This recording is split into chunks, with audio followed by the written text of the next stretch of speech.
listeners, and welcome to Season 3, Episode 3? Yep. Question mark? No. Looks at Grover and Jabari for confirmation. Yes. It's on the title of our Discord, Whim Season 3, Episode 3. Great. So if that is wrong, then I just made ourselves look stupid in front of an audience of just Shadoe and 150 people who popped in and then just left immediately. So story of my life, right? Yeah. Just everyone shows up and leaves. So this is actually the first episode where we're using Discord's stage system, right? So we may have an audience going forward. Right now, it's just an audience of Shadoe. So thank you, Shadoe, who's listening. And who edits our podcast, right? And is on constant standby for the moment we mess up and something needs to be edited for content's sake, right? I mean, thank you, Shadoe. You're awesome. I'm sure you have things to edit soon enough. Listeners, I'm Paul. I'm Grover. And I'm Jabari. And again, this is the On a Whim podcast where, three nerds, and for now, three. We're going to add more. Shadoe will be joining the cacophony of nerddom in future episodes. And, when we don't record at 10 p.m. at night. It's, last week we recorded a decent hour. Just this time we can't get our lives straightened up. You know how it is. Sometimes. It was a little bit you, and it was a little bit me watching the Final Fantasy stream. So, but I could appreciate how you compared the Final Fantasy stream with me watching the 49ers play, right? Yeah. Or football in general, right? The foosball, right? Yeah, but this time make it, the Final Fantasy team is actually winning something, right? So, it's... they got all these best of awards and stuff, and the 49ers just got a pat on the back and got kicked out in the semifinals. We didn't even get that. We didn't get no pat on the back. we never said thank you. Better luck next time. No, it's funny for the listener who's unaware of the foosball world, right? The sports ball. The Rams won the Super Bowl. They did. Great halftime show. Eminem showed up. It was great. He loves his mom's spaghetti. We get it. Stop it. Enough for that. Oh my god. No, I want to say I really like the Tam's Burgers sign that was on the halftime. Oh yeah. Because it reminded me of next to our studio, there's a place called Gus Jr.'s Burgers. And Gus they remind me of exactly like that. They sell pastrami's, and it was in the ghetto. It just reminded me exactly of that. And I was like, yeah, this is Southern California. This is it. You turned it out. Good job. Halftime show. You come to party. That's what it's all about, right? Yeah. Come to exactly. And so the Rams won the sports ball con tournament, but every Rams fan that likes to come to me and brag about it, I'm like, hey, at least my team never had to prevent the other team from trying to buy tickets, okay? And where the Rams play is called SoFi Stadium. I've been calling it Levi South because Levi Stadium is where the 49ers play. Yeah. And so if you understand the sports ball, you know where I'm coming from. If you don't, that's okay. Just know that we'll be posting a picture of the meme that Shadoe does every year about all the fans are going to the con, and it's expensive, and it's great because it explains perfectly to nerd culture a little bit about like the times nerd culture and sports comes together. It's pretty awesome. I'll tell you the nerd culture equivalent of the 49ers, right? It's Ash. Okay. It's Ash losing the Pokemon League every season and walking except around the one. And walking.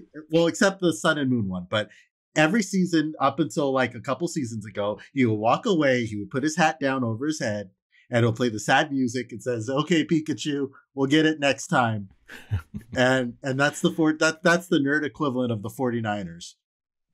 Oh Except God. It's not Ash, it's Paul. Except it's Paul. And he had little to no outcome on the game, even though Ash has the perfect Pokemon and gets defeated by legendaries. He gets defeated by legendaries in the legendaries cave. It's like going to the top of Mount Silver and gold and gold and silver, and Ash's and mom, reaching there. And no, not Ash's mom. And Red's mom is sitting there watching him, cheering him on, while the challenger is losing at the top of Mount Silver. It'll be great. It's flawless victory. But I'm gonna just dive into this. Speaking of a comparison, Nintendo, Grover, right? I loved how you were saying, I can't miss this. I need to watch it live. It's like Paul watching the 49ers play. Yeah. And in that moment, I understood you had to watch this Final Fantasy thing. Yeah. So I spent more time with family. I hung out with some family this evening. Family I haven't seen in like a couple years. So it was good all around. Right. But since it's fresh, Grover, do you want to tell us about this Final Fantasy event? Oh yeah, it's actually, I think it's at the time of the recording, it's probably still going on. I watched the first half of it. And they started going to Q&A, and I was like, okay, I'll watch that later. And then we were starting to record this episode. But in a nutshell, right? Final Fantasy XIV is the Square Enix's second MMO after Final Fantasy XI. They released in 2010. The game really, really sucked. I even tried to bring Shadoe in there with me. I was like, yeah, enjoy this game, but it was bad.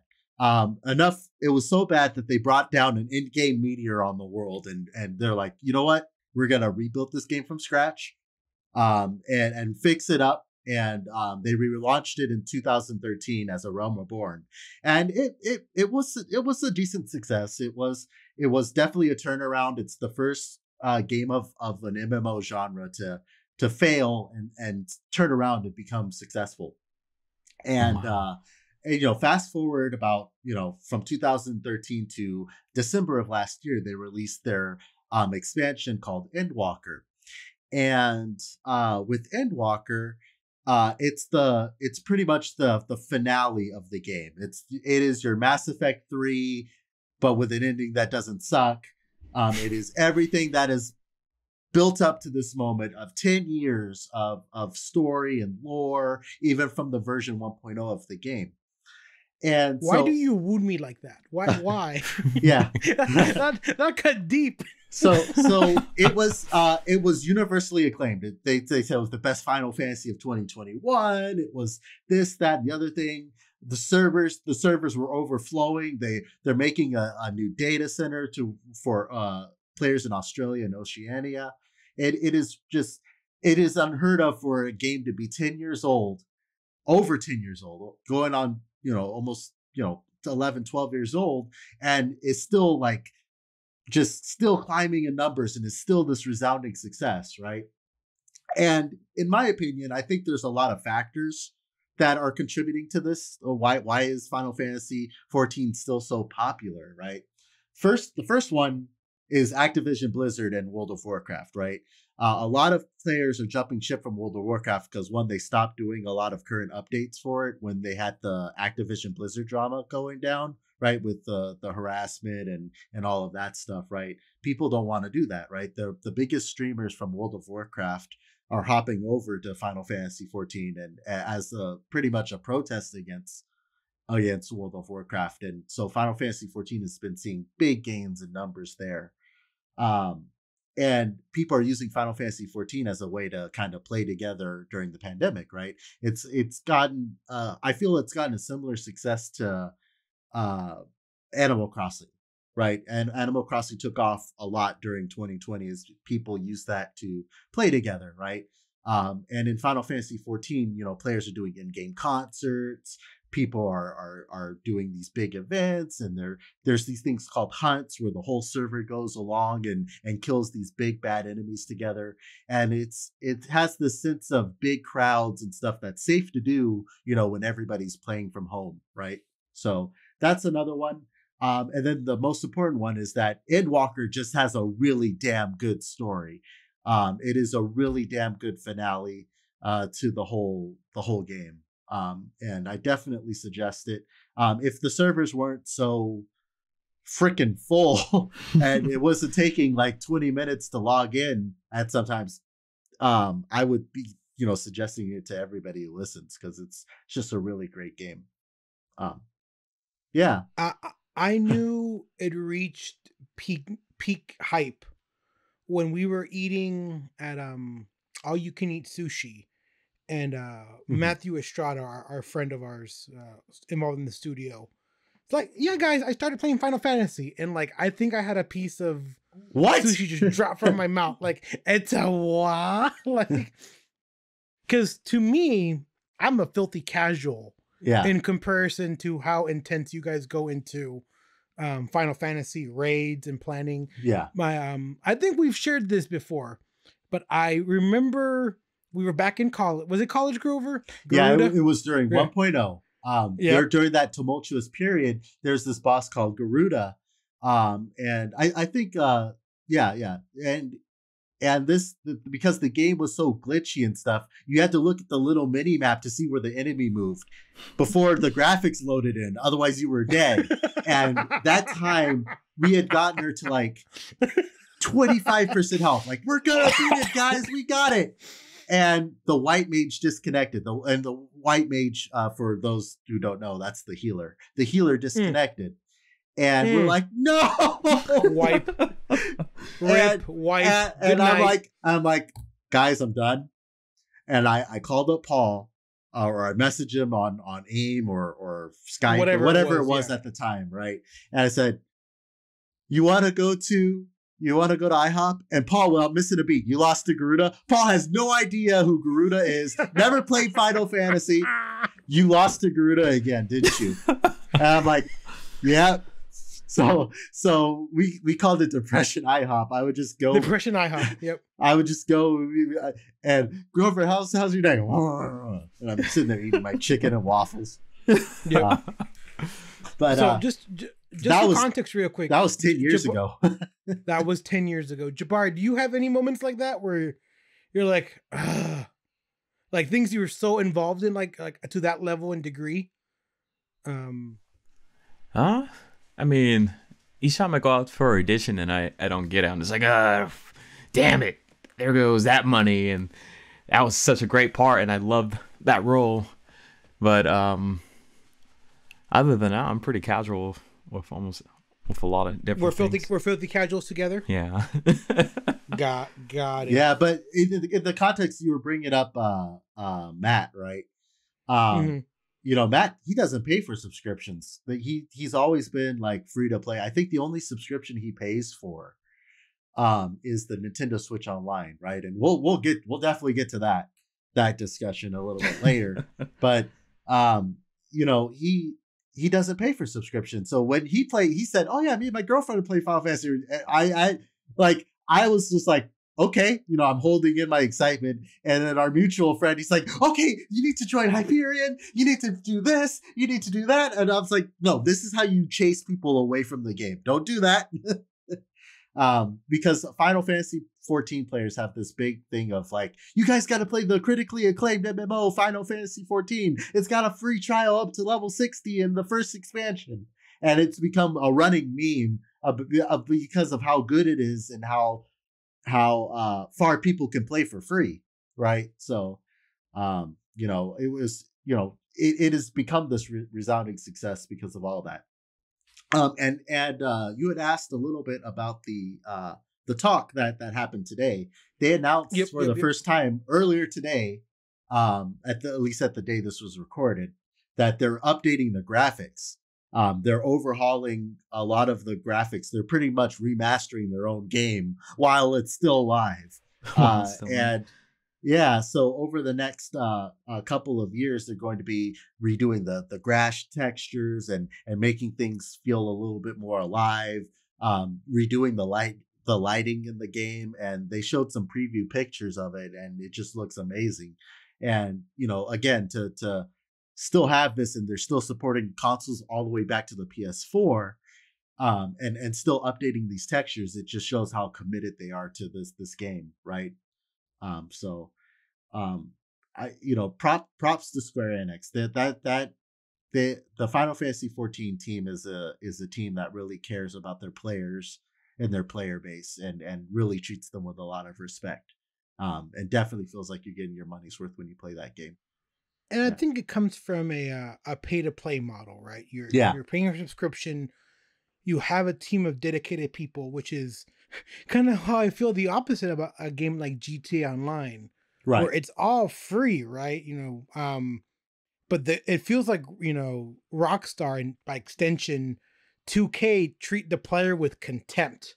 They drip feed content too, right? You just got the Dr. Dre expansion, right? Was it? I mean, about a month ago, which I have not played, which is at all. But how long was the length of time before the Dr. Dre and the heists that were before that?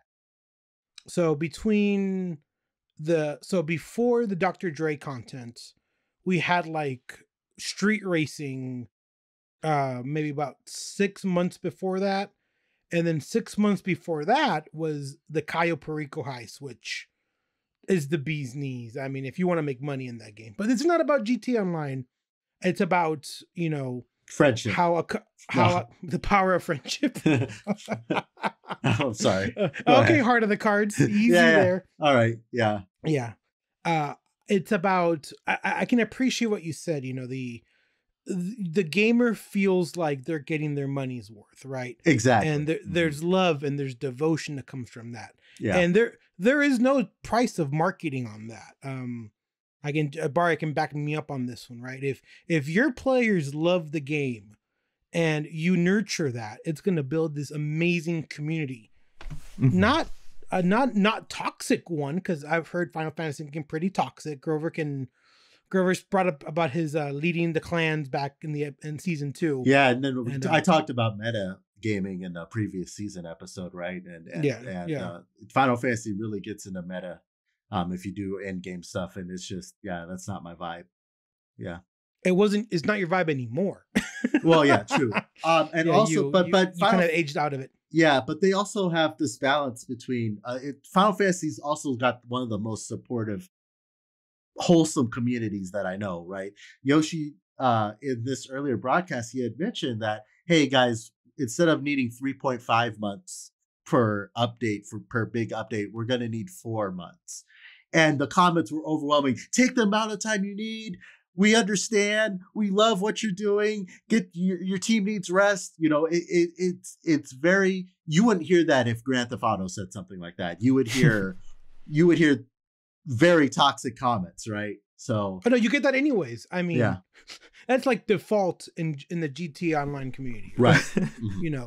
Unless we're getting announcements on GTA 6 coming out tomorrow, the community will still find a way to just spew vitriol.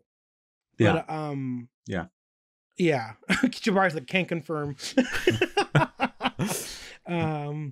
Like the GTA expanded and enhanced edition, right? Like, we've gotten one trailer of it and it looks worse than anything the old generation consoles came up with. Like, the hell was that?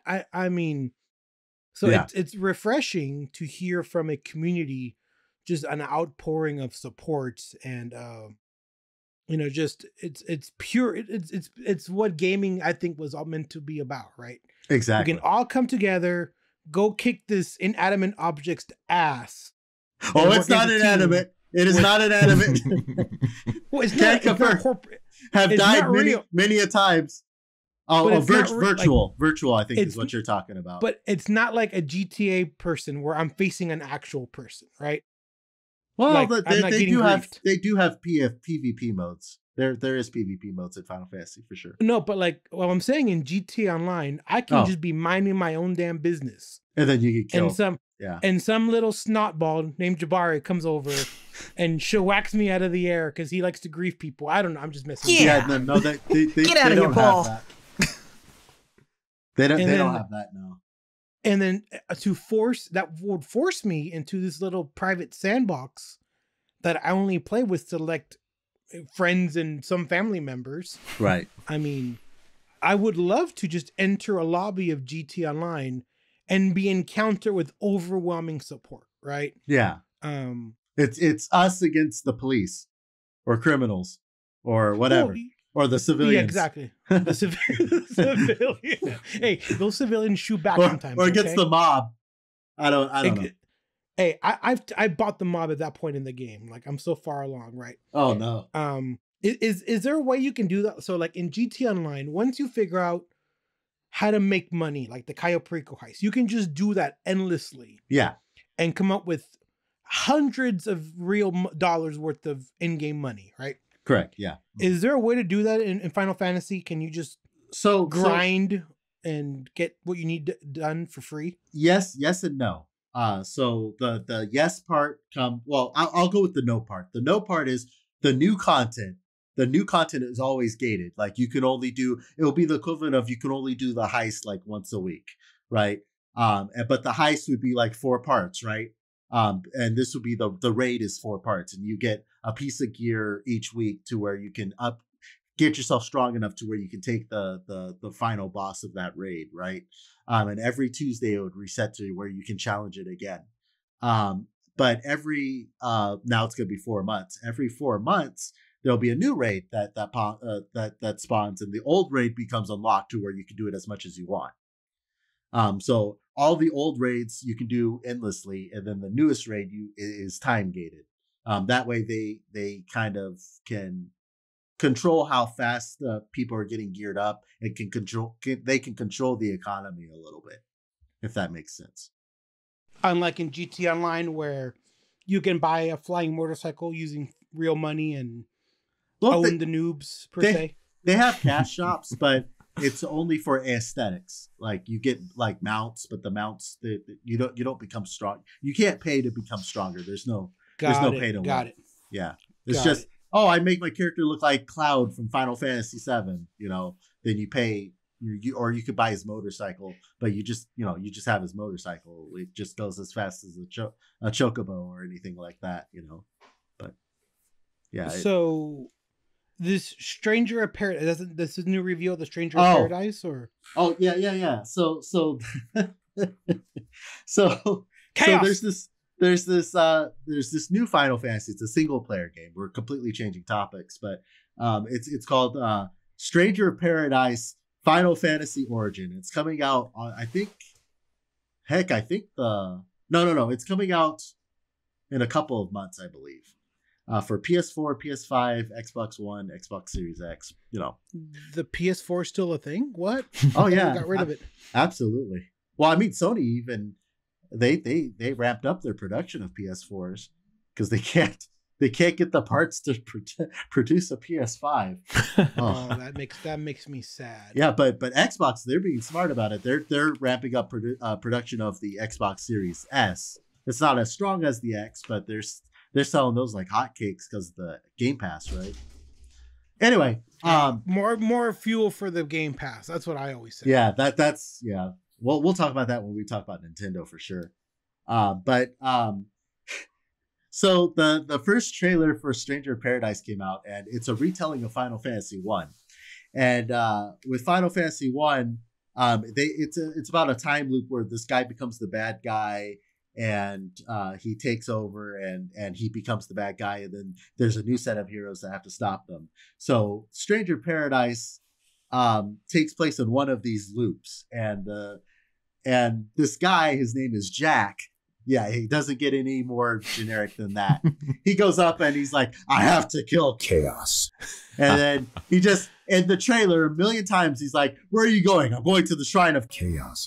And then he sees the guy, he's like, Chaos. And it becomes a drinking game in this first trailer. Is how many times can you say Chaos? And so people made a meme of it. It's like, they have the meme of the guy going Chaos, and they have the interview with the developers, and he's like, did you mean to say Chaos the whole time, over and over and over again? It's like, no, it's just because they go into the Shrine of Chaos and they fight Chaos that they do this, right? So do they change their voice inflection like that? So they're talking normally, but all of a sudden it's like Chaos. Like their voice drops a couple octaves or something, or like they stub their toe. No, he's just this brooding. If you've seen Tetsuya Nomura's designs, like Cloud and Sephiroth from you've seen them in Super Smash Brothers, I'm sure. They look very brooding, right? They look like they have this, you can tell it's a Final Fantasy character. And this guy Jack, he's very brooding, and he just says chaos so many times that the developer's like, yeah, we didn't intend for him to say chaos so many times. And so they made a trailer. They made a second trailer where they made sure they didn't say the word chaos at all. Even though that's what the game revolves around. You're trying to stop, chaos. So where's Rachel? Must not be named. Where's Purloin? Shadoe, you're gonna have your work cut out ahead of you, because I challenge Shadoe to replace every instance of chaos with Jack's recording of it from the trailer. I just hope we don't get slapped with the cease and desist order or something like that, because that's all I need in my life is for me actually to do actual work in the legal department. So they had a free demo. They had a free demo of Stranger Paradise in Final Fantasy.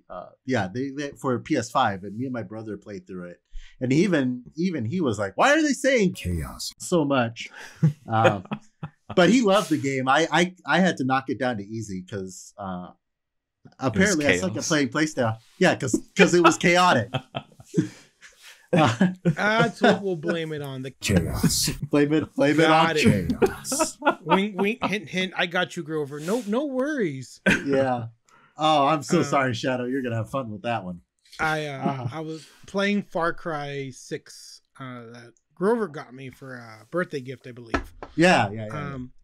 Every time one of the things that comes up when you die is like recommendations, and one of them's like, does challenge mode got you down? You can switch to story time at any time. And I'm like the hell I will. What kind of baby back shit? What the mother? So I thought Jabari's phone was vibrating. I thought he was saying I thought he did too. But it was his phone too. But it was his phone vibrating. Holy crap, you guys can hear all that? Dang. Yeah, we can hear it. You're tuned up a little high there, my friend. Right. That was pretty funny. But yeah, I thought he was agreeing with you. You that's amazing. So yeah. So just for full disclosure, how much do you pay a month, Grover, for Final Fantasy service? So the normal Final Fantasy subscription is $12.99 a month. But yeah, and Jabari's agreeing with me. But in my pocket. Put it on silent, bro. Put it on silent. The normal subscription is $12.99. But because I played since 1.0, they have a deal for old players that stuck with it when the game sucked, and I just pay $9.99 a month forever. So forever. Yeah. So but because I pay in 6-month installments, I get it even cheaper. I pay like $7 or something, $7 or $8, and then I just pay 6 months at a time. That's pretty awesome, actually. Oh yeah, absolutely. All things considered. Yeah. I just can't bring myself to paying for any subscription service besides what I use, Disney Plus or like video game subscriptions. Like I refuse. I can't. But true. Yes, but you don't play video games as much as me and Jabari, and that's not a knock against you by any means. Yeah, kinda. No, bit. It's not. You're a more busy individual than me and Jabari are. You do very long commutes, 5 days a week, right? 5 days a week. Yes, that is true. And you come home and the last thing you want to relax with what you know, and then you're done, right? And there's nothing wrong with that. So yeah, I really don't have anything bad to say about it. It's just for people that love Final Fantasy, I definitely suggest playing through that. But speaking of which, I want to talk about the upcoming Pixel remaster, because that's actually coming out 2 days after this recording goes live, I think, right? This is going to go live on Tuesday. Usually Tuesdays release. Tuesdays 8 p.m. Pacific time, right? Something like that. Specifically, yeah. Yeah. Or whatever, I can put it out there. But Final Fantasy VI Pixel Remaster is coming out the week this episode releases to the public, And 6 in particular was a big inspiration for the studio. It was the way they do sprites and battles and pacing is how I structured Celatria, right? So if you like the games that we do and kind of want to see what inspired it, I highly suggest picking up Final Fantasy VI Pixel Remaster when it releases on Steam the week that this episode is released. Yeah, it's releasing for Steam and mobile, and I'm sure it'll come out for consoles at some point. But I just love the way they did that game. It's one of my favorite role-playing games of all time. And without that game, there would be no Celatria, at least in the way it is now. So would you say that got your creative juices flowing when you were, what, 20 something? Yeah, that was it was Final Fantasy VI, Chrono Trigger, and Lufia. Those are the 3 biggest games that influence Celatria's design, at least from me. I know for Matt, Paper Mario was a big inspiration for him, and I gotta play through that too. Paper Mario. Stack of shame. Stack of shame. Yeah, Chrono I think Trigger that's it. Remastered's coming out soon. Yeah, for sure. Yeah, Jabari, I might get you those as gifts too, because I know you're barely getting into Final Fantasy. I know you beat 9. Oh, I need to send you guys your gifts. I keep forgetting Yeah. that crap. Yeah, we're easily forgettable. It's No. fine, Jabari. Don't even sweat it. You got a lot of things going on in life. I get it. Not to sound pandering or anything, Jabari. I'll have to get you it whenever it's your birthday. Sometime very soon, right, Jabari? Oh yeah, that's coming up. Very that's soon. Right. Oh my god. Very soon. Very soon. So we talked about Grover's like, I'm gonna play this game for fun, right? Yeah. And like, Jabari, what's your like game right now you're playing just for funsies? Like me, like I can sit down and play Madden or FIFA and just waste away my day, right? Or Grand Theft Auto. I haven't been playing it as much as before. I mean, that's true. I don't have the time. Whenever I do have the time, my friends are not available, right? So right. It's it's that time commitment. So right now it's just been single player games. So fair. I have a stack of shame I need to clear through, but that's neither here nor there. Oh, I've seen it when I was there last week. Yeah, when you were here last week, you saw my stack of shame. Yeah. My ever expanding stack of shame. Yeah. So Jabari, what's your poison of choice these days? So for right now, like I haven't really had time to really play much games. I've been like some of the games I really want to play are like games that Grover like actually sent to me, like since I played Final Fantasy IX and finally beat it after a while, after Grover's help and stuff like that. Oh, I coached the hell out of that. Yeah.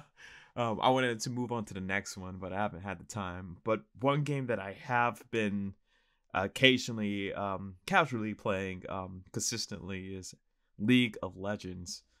And everybody's heard about that.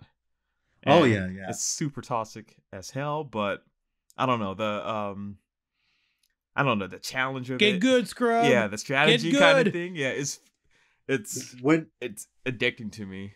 And even though I'm not that good at it, I like to like plan, strategize, get better at the game. I'm still terrible at it, but it feels good to dominate somebody else every once in a while in the game. When we were in the studio, after the studio workday, like in the first studio before we moved into the back one, at the end of the day on Tuesday, Thursday, Saturdays, John and Matt they would play League of Legends. I played a few matches with them, but I was trash. I would either go so far ahead of everybody else, and then they would be like, "Oh, you got double killed" or whatever it is, and, or I'll be so far back, and then they're like, "Grover, what are you doing?" And I said, "I don't want to die." and then back then. I would pick the characters and I would just be looking. I was like, okay, what equipment do I do? And then they're like, Grover, you're not supposed to get a sword for a mage character. You're supposed to get the staff for the mage character. I was like, oh, I'm sorry, I didn't know. Apparently, they streamlined it a little bit to help people progress a little bit. But back then, it was just like anything goes, and I was just so trash. I was so trash. Yeah, that's. it's one of those games that there's no like instruction manual for. Like you just gotta learn painfully from mistakes, right? Yeah. And but I there's did one single player game I played called Subnautica. And it's an underwater survival crafting game, right? Think Minecraft but underwater. Right. And there is no instruction manual on how to proceed. Like here's where you go. How the hell do I get down there? You know, like you're 1,500 feet underwater. Like it's one of those games, right? Right. And it's only through like trial and error do you figure it out. Funny story. If my brother Michael's listening to this, shouts out to you, Michael. He was trying to figure out why I was playing this game so long, and I think I don't know if he bought it or not. I don't think I've confirmed this, but I think he tried playing it and he didn't play it no more. He like played like minutes. It was just too complicated, probably. Yeah, it's not enough explosions, I think. So sorry, Michael, love you. There's no like goal in it or anything like that. There's no like objective. You just kind of discover. So in Subnautica, the goal is to survive and escape your crash landing on this planet. Oh. So there's a giant overarching plot about a precursor race and this like bacteria that exists on the island that is like contaminating everything. It's a really good game if you're into that kind of lore thing and survival crafting. It's great for that. Right. You have not known how to shitting yourself out of fright when you first hear the Leviathan roar, which is like the insta-death creatures and the outskirts of the map. Okay. That are like just trying to keep you in. Like when you first hear their like roar, it's like, oh my god. Oh hell no. Oh hell no. Hell no. And sometimes your like onboard computer warns you like Leviathan level creatures detected in your vicinity. We exercise extreme caution. Oh, you better believe I'm exercising extreme caution. Fuck that. Run! But going back to League of Legends for just a second, I just want to give a shout out to the voice actors. They really give the characters personality in that game, and the art of the characters. Like if like I remember Vigar after all these years, right? Because I will swallow your soul. I just really like how those characters were. So I just wanted to say that on League of Legends before we completely like lose that topic there. So well Vigar, I knew you play League of Legends before, and I just assumed that you played Vagar. Yep, that because of Final Fantasy. Yeah. What's his name? VV. Yep. I was like, oh yeah, that's Grover right there. Every time I play Final Fantasy and I play against Vagar, I'm like, oh, this is Grover's character right here. I'm gonna. That smash was it. That was totally my character, and I suck playing him.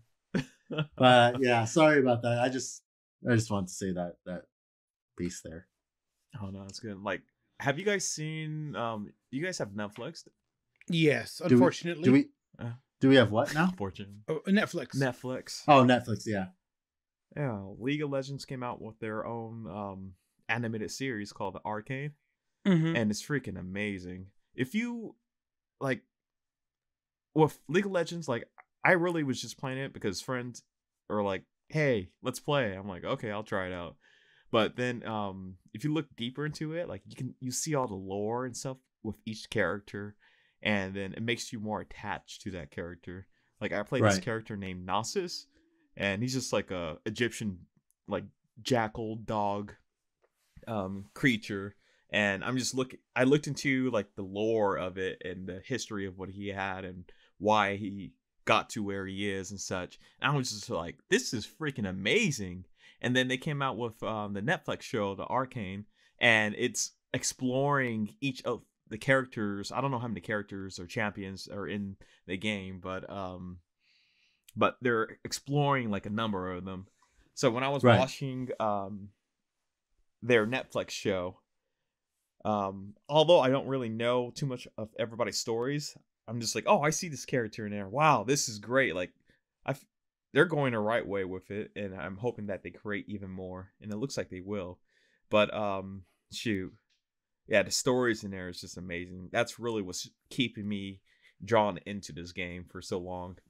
And I think that's important, right? The ability to get drawn into games. Mm-hmm. And I kind of alluded to it earlier when Grover was talking about how the devs on Final Fantasy are paying attention to the gamer, right? And not just it's a cash vacuum pre-order money grab, right? It's a legitimate attempt. Oh, it is that too. It is that too. But I mean, they got to pay the bills. They got to keep the servers running, if you will, right?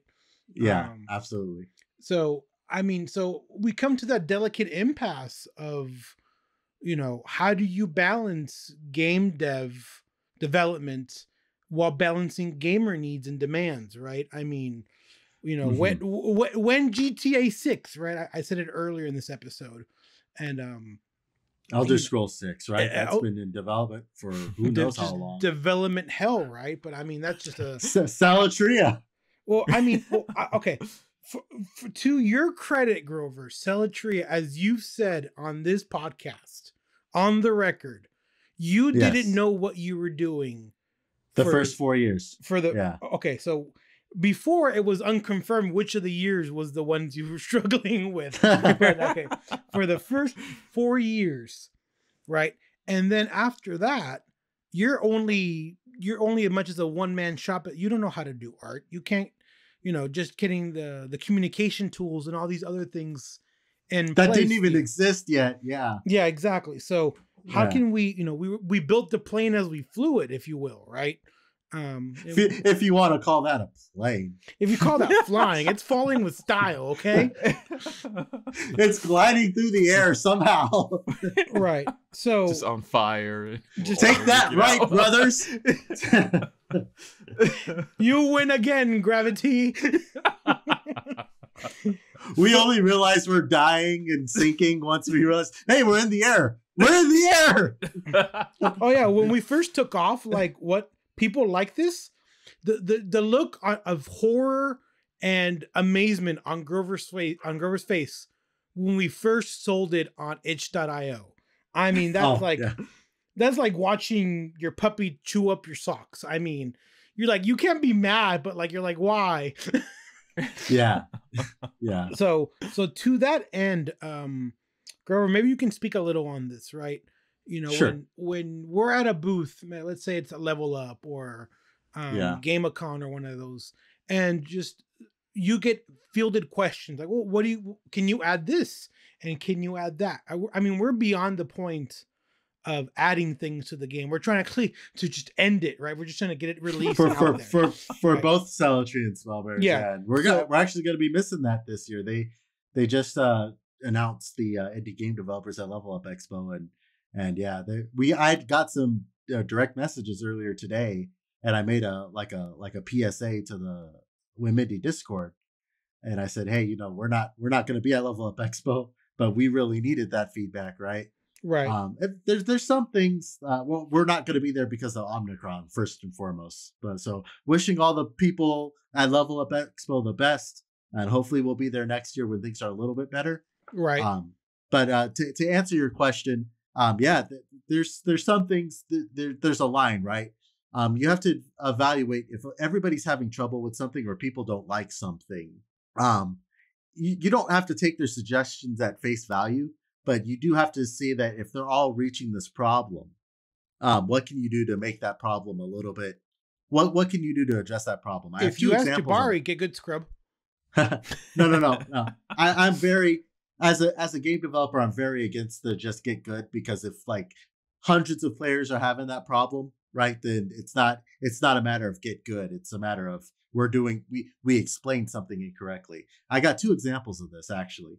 So for Salatria, in Chapter 4, which will be coming out with the full version later this year, there's a dungeon called the Endless Desert, and the Endless Desert, we had programmed tornadoes, like little sandstorms that go around in the dungeon, and for our testers that were playing through it, they were originally programmed to throw you to a random part of the desert, right? And the testers, they gave me feedback like, Grover, I stopped playing. Like I don't know where I'm at.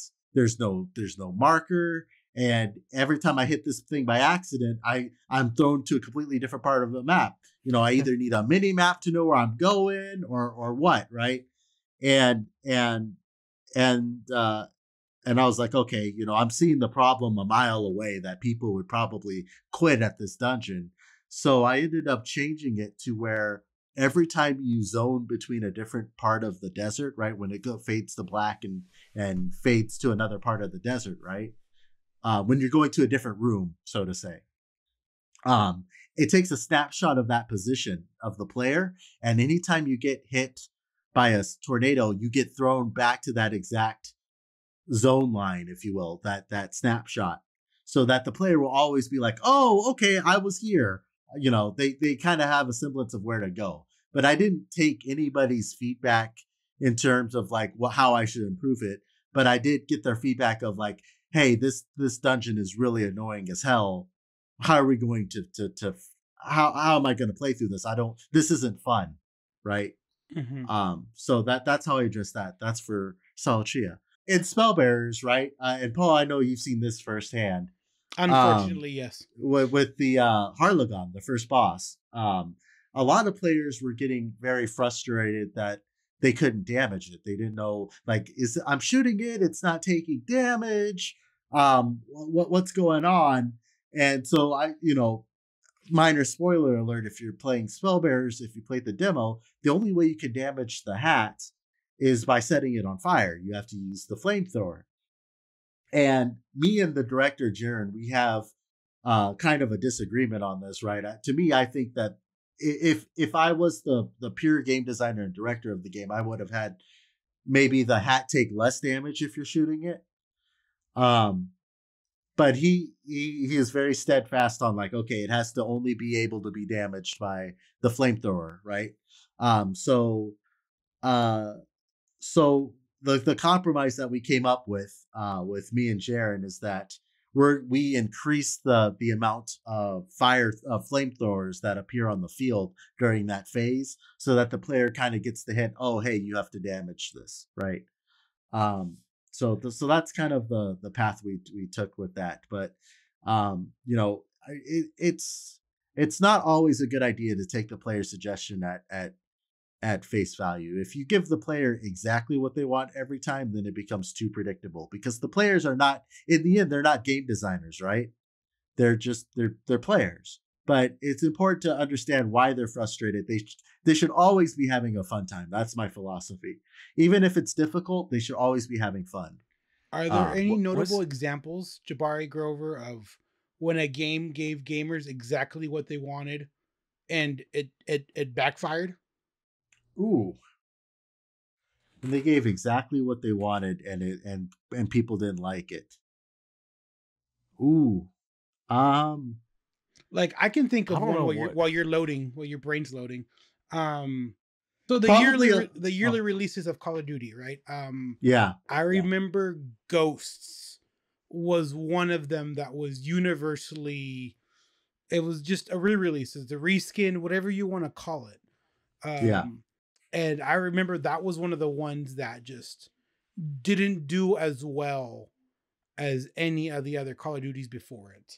And it was the same formula, the same Call of Duty. You go and shoot up foreigners from X country, whatever, right? You know, I mean, that's what Call of Duty is at the end of the day. Right? That's terrible, but that's what it. You sprinkle in. This is why Activision Blizzard needs an overhaul. You sprinkle in some controversy, like this carries over into their game design. And the I remember the part of Ghosts was that you had a dog in your squad, right? So of course you have, Saving Private Fido, right? The dog gets hurt, so you like extract the dog to safety, right? And then you have to avenge the dog. And I think that, that was like a bridge too far, right? It was just I didn't play it, but I remember the response to it was just the gamers like, we give you what you wanted, yeah, but we don't want that. So what do gamers want, right? So that's the question devs have to answer, but then Jabari has to from the marketing standpoint, respond to that, right? So, do you guys have a game in mind that the devs gave a player exactly what they wanted and it backfired? I thought of some answers while you were buying me some time, so thank you. I do that. Two examples come to mind. The first one is free to play games, right? I know that there are some free to play games. I want this character, I want that character, and they'll do it just so that they can get more microtransactions in, right? What was it? I can't think of any game like microtransaction games off the top of my head, and I don't want to call them out. But the second franchise that I can immediately think of is Pokemon. Right? People, I want the remake of so and so. Remake this, and there was a whole gate about it. Right? Remake Ruby and Sapphire, and then they eventually did for the 3DS. And then it's like, when are you gonna remake Diamond and Pearl? And then when they remade Diamond and Pearl, they gave exactly a remake 1-to-1 of Diamond and Pearl. The only thing they changed was the graphics and moving diagonally. It was almost a 1-to-1 remake of that game. And then, a lot of people skip Diamond Pearl because it's like, okay, I played this already, right? I don't need to play this again. Myself included. I'm more interested in Pokemon Legends Arceus or Arceus, however you pronounce it, than I ever was about just a remake of a game I played, 15 years ago. I remember going to buy Diamond and Pearl at GameStop the same day Grand Theft Auto 4 came out. Yeah, it was me and Neil buying it.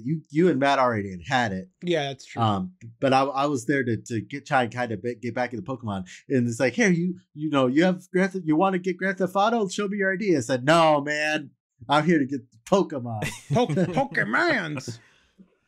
and they're like, oh, okay, all right. But those are the games that come in mind there. So Jabari, what are your thoughts? Do you have an example of a game that gave the player exactly what they wanted and it backfired? So for me, there's no game comes to mind because just the way how I play or I like to play games, how I like to explore new games and stuff like that. Like, you guys know that my favorite game is The Legend of Zelda, and there's like no direction at all usually in those games besides a annoying fairy or something annoying in there just giving you hints of where to go.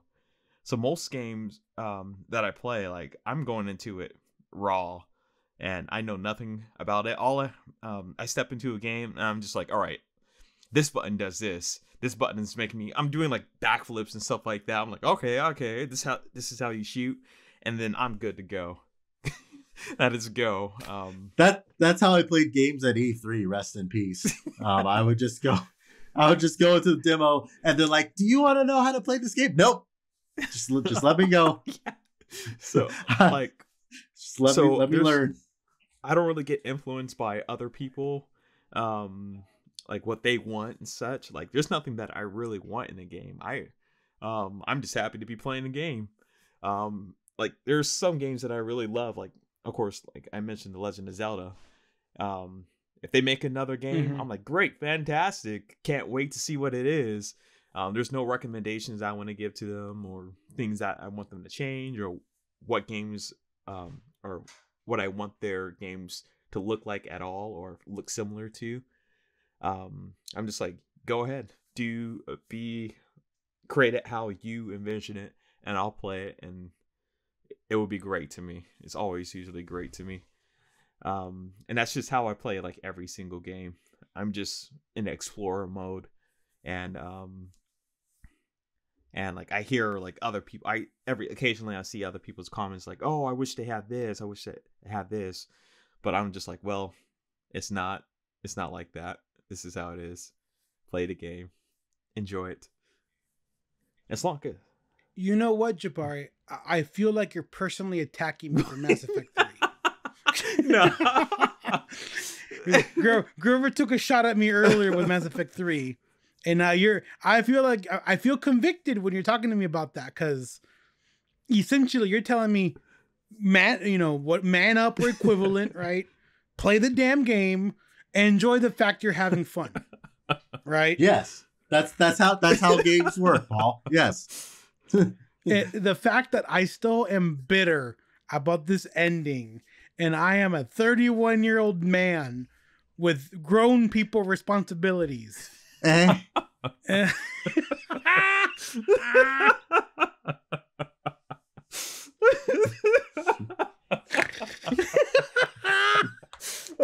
my god. I was not ready for a roasting at almost 11 o'clock at night. Oh my goodness, Grover, I had a nap before this, so I'm wide awake. You roasted me with 2 syllables. You roasted me to a crisp. Like, I need a list of burn centers in the Inland Empire to get over that. Oh man. Grover's 2 for 2 on that one. Oh my goodness. Yeah. Right. Okay, well, I'm recovering from that and putting some aloe vera on.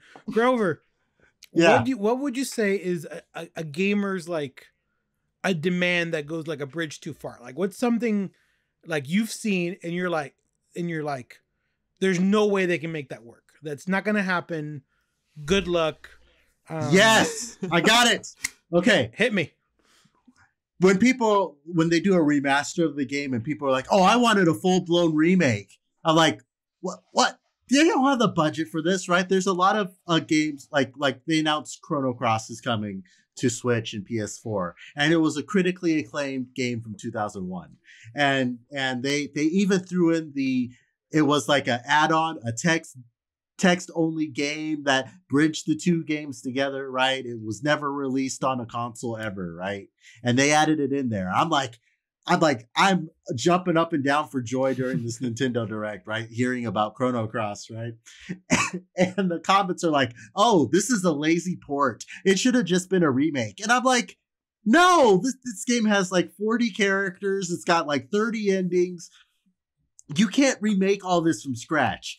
Like, no, that's a massive undertaking to do all of that. You're right. No, people don't understand that a remake takes just so long to do and so much planning, and it might not ever make the money back because at the end people be like, "Oh, I played that before," right? You know, it's a huge risky gamble, and people are creatively exhausted. Okay. I don't want to say never. But when I release Celatria the full version, I'm walking away from Celatria for a while. You know, I have the option by force if I have to. I will make you walk away. I have the option, technically speaking, to port it up through all the engines and up the graphics and make it widescreen and all that stuff. But I just don't want to. I'm done. When I release Celatria, I'm done. I might, maybe in 10 years when I'm in my 40s and it's kind of cleared up in my head, I might be like, "Hey, you know what? Now's the time to go back and do it and upgrade it." But no, I want to move on. I want to try something new, definitely smaller in scale. But there's no way I would. I just even the thought of remaking Celatria makes me sick. Just even thinking about it just makes me ill. It makes me physically ill. Like I know. So when gamers demand it, I can see how developers would get that sensation. So how much, in my opinion, how much money would it take, Rover? Like what everyone has a price, right? What is the price? Like, if this just sack of money fell from the sky with Celatria, like, here's your residuals, thud, right? And you're like, okay, imagine I'm calculating my salary. How long Celatria would take to make, right? And just off the top of my head, let's say it would take me 5 years to redo Celatria in current things, right? Mm-hmm. I would probably ask for about $250,000. You heard it here first, listeners. We need Celatria to sell at least 100,000 copies. No. I said 200. 100,000. Yeah. Copies. Yeah. 100,000 sales of full price. And if you like Celatria that much, We'll make it happen. Just you heard it here first. So $250 each year. Yeah, exactly. Of development. So there you go. Yeah, there you go. Keep it coming. So But no, I would I would I'll no. No. It's okay, Grover. So- I'll make a spin-off for You don't- Salatria. Shadow, you don't have to cut any of that. Just no. No. So Jabari, you kind of mentioned this earlier with the whole Netflix series for League, right? Do you think that's going to be a more ongoing thing coming forward, right? Is this going to be something we're going to see more of? I know the Sonic the Hedgehog movie is getting a sequel, right? Are we going to get more video game movies, more video game content available?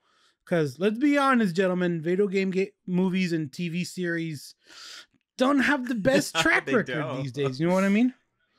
No, like have either of you watched the Sonic the Hedgehog movie? Yeah, the original one. The original one, or the one that came out like a few years ago or a year ago? Well, that is the original one. Well, I heard before they remade it or after. There was another one. No. Remember you're talking about the cartoon, right? I used to watch the cartoon. No, I'm talking about the one with Jim Carrey. And I watched it. I did not watch it. I didn't watch it either. Oh, what? I thought you guys both watched it, or was that? Oh no, goodness no! Was no. that I was not ready for Matthew? that train wreck. I have to buy Paramount Plus or whatever or whatever it's on. It wasn't So. bad, but it wasn't good. But it wasn't bad. But I mean, not only are they getting sorry. Go yeah, not only are they getting one sequel, they're getting two sequels. Yeah. They just greenlit a Sonic the Hedgehog 3 on their Paramount Plus lineup thing that they had earlier this week. So like they're so confident in Sonic the Hedgehog 2 that they're already doing Sonic the Hedgehog 3. So I mean, Sonic the Hedgehog #1, it was really a success in the box office. Yeah. I heard they made like extensive edits to it to like, because remember you guys the first trailer of that Sonic game, like it was just the vitriol was just it was glorious. Mm-hmm. But get this, Paramount listened to their fans, right? They going back to that thing. They're like, Sonic looks like trash, and then they're like, okay, let's fix it, you know. But that animation company that they contracted, they did all that overtime and work, and then they still went out of business after Sonic 1 came out. Damn. Yeah. Yeah. So sad. So Rip. Yeah, really. Yeah. So is this going to be an ongoing thing, Jabari, you think? Or oh yeah, definitely. You know, the Uncharted movie just came out with Tom Holland. Tom Holland. Yep. And I just actually today while I was out working, I saw a newspaper, and it seems like the movie didn't go too well, or maybe it didn't meet the expectations. But I mean, from the commercials I saw, I went to the movies yesterday just to see Spider-Man. What was it? No Way Home. And I saw the Uncharted stuff. I was like, oh wow, I didn't even know they were coming up with the Uncharted movie. I thought that was a joke. I didn't know Spider-Man became Indiana Jones. What is this? Basically, yeah. I was like, what the heck? And then I when I was did the movie start already? Yeah, it started. I think what's today? Yeah, it came out today. It came out today. I saw the day this was recorded, not the day this was released. Right. Yeah. This podcast. so February 18th it came out, I believe. But I went yesterday to the movie theaters and I saw it playing. So maybe it came out on the 17th. Well, remember it comes out Thursday night going into Friday. Ah, okay, that makes sense. I saw two theaters, or two open, well, in the same theater, but two goings. What do you call it? Films going at the same time. Two showings. Yeah, there we go, showings. Yeah. And I was just like, maybe I should check it out. It didn't look too bad based off the trailer, but I mean, that's what the trailer is supposed to do, make everything look great. Right. But I think I'm going to check it out, see how that goes. I read a newspaper earlier today. It doesn't look like people envision Tom doing it. I've never envisioned Tom being that character as well, even though I never played it. I feel like he needs to be like 10 more years older to fit it, and just 10. Just 10, yeah. I mean, what? How old is this guy? What's his name? Drake. Nathan Drake in the first one, I think fits around that age. What, mid-20s, late 20s? And Tom Holland's in his late 20s. And Tom Holland, he just looks like he's like 14, 15 years old. Tom Holland has a baby face, that's for sure. Yeah, I mean, definitely. Yeah. I thought you were gonna say punchable. But all right, no, I like Tom Holland. I like him too. He's cool. Yeah. No, yeah. He seems like he would have like teenager like getting carded at a bar or something, because he's like, this is a fake ID, sir. You need to leave. And like, wait a minute. I was carded up until right before the pandemic, and then I think I aged just enough. No, you look better with the mask on. Remember that. You look better with the mask on. Yeah. I just remember me and Jabs, we went to Sierra Gold Bar, and they're like, you're not supposed to be here, and I'm like, get out my ID. They look at it. Yeah, you still don't belong here. And then, what do you have? And Jabari's like, I'll have a beer. And I was like, what do you want? Chicken tenders. And then they're like, we stopped serving food 5 hours ago, sir. No, they gave me a giant bucket of chicken tenders. It was great. Oh no. Yeah. Oh no. Next time I go out there, we need to go to Vegas, and I want to go to that place and get those chicken tenders again. They're really good. It's not, Sierra Gold. If you guys don't go out to Vegas, Sierra Gold Bar. It's really. We are really not good, sponsored really by good. Sierra Gold Bar. We're not sponsored by by Netflix. We are not sponsored by any of these. But if you want to Square Enix, tag us at Whim Indie and be happy to reach out to us about all that. Don't worry, Grover. Our spam filters on full board. We'll get rid of Jabari's email. Is that even the right one? I think our email server is run by 2 hamsters. Well, I mean, and one of them is dead. Oh no! Well, do you remember our first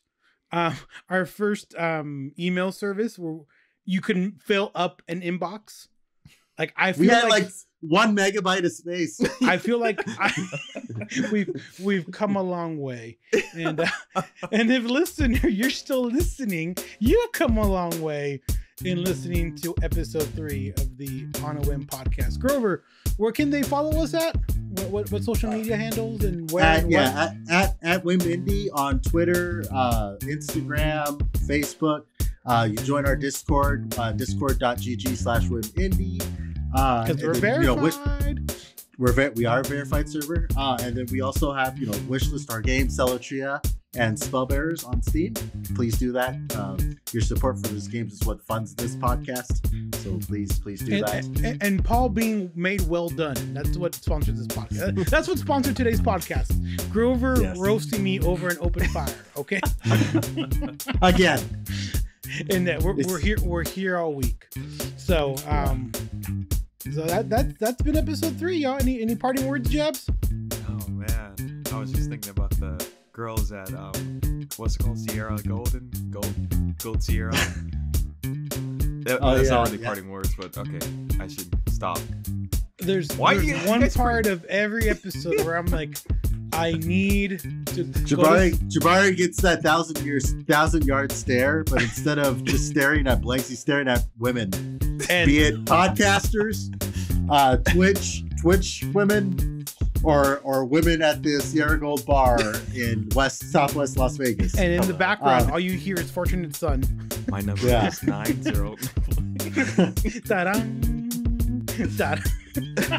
Okay. Well, everyone, I've been Paul. I'm Grover. And I'm Jabari. And this has been the On a Whim podcast. Keep it nerdy, y'all.